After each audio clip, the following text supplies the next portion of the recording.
absolutely paramount that you pick the right size. There are loads of different adjustments you can make to your bike, like the stem, the saddle, even the seat post or the crank length, but every different adaptation you make to your bike will affect the way it performs and the way it feels. Ultimately, if you're buying a too small bike or even a too big bike, it's never going to feel quite right. So in this video, we're going to help you choose the perfect bike size for you.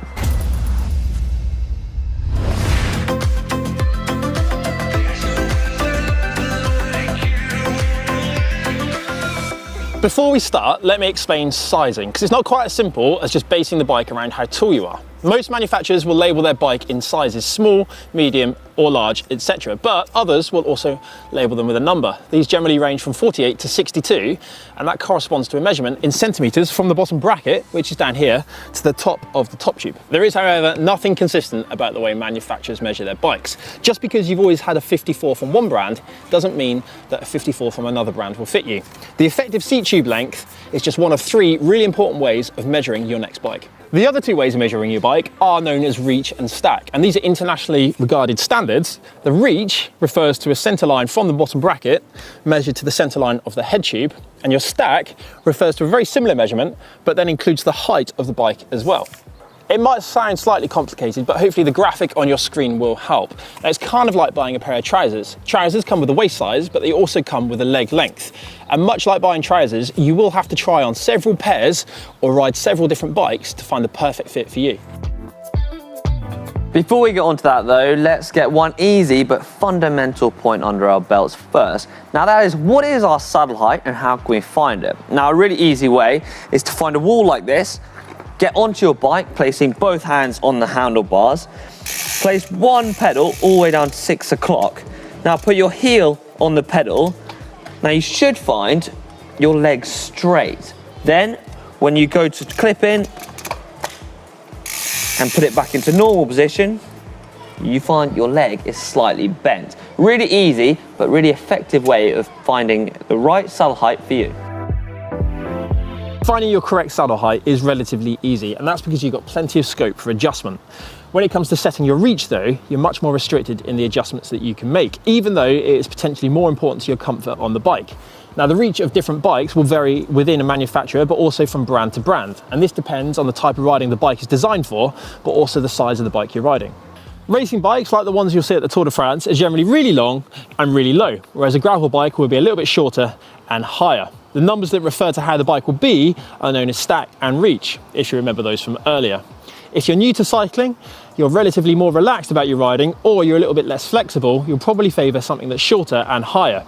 Whereas if you're into racing, you'll probably favour something that's longer and lower. For example, of different types of geometry, Canyon put their 3 bikes into different categories: Pro, Pro Sport and Sport Geometry. So how will you decide on where your bars need to go? Well, this is going to depend on a few things. If you have long arms, a long back, and you're very flexible, you'll probably be able to get yourself into a longer, lower position.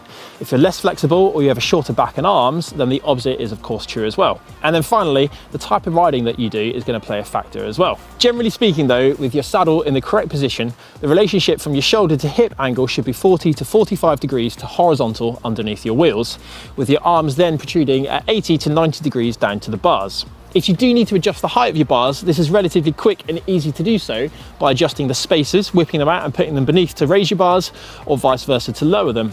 But if you do need to adjust the reach, this is going to be a little trickier. You'll probably need to buy a new stem, or in my case, you'd need to swap the entire handlebar setup. However, if you do need to adjust your stem by more than 2 or 3 centimetres, you probably should have a different size frame. And whilst you can move your saddle fore and aft by a few centimetres, this should never be done to affect your reach. Your saddle should be dictated only by your legs, so put it in the correct position and leave that where it is.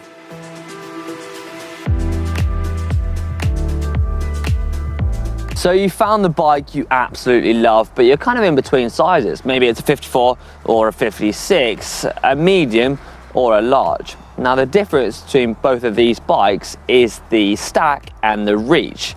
The reach being this and the stack being here. If you're a larger rider, you're going to have a larger seat post, meaning you need the handlebars that little bit higher, hence the stack. But if you want a kind of more racier style and more racier feeling bike, then most riders go for a smaller bike and adding a longer stem. But if you want a kind of more stable and more upright position on the bike, then go for the larger bike with that higher stack. Ultimately, you can pick a frame size on your height and your saddle height alone, but you really need to ascertain what kind of frame you want. Do you want long and low, or do you want upright? If you did enjoy this video, then make sure you give it a big thumbs up. And for more how-to videos, why don't you click on me?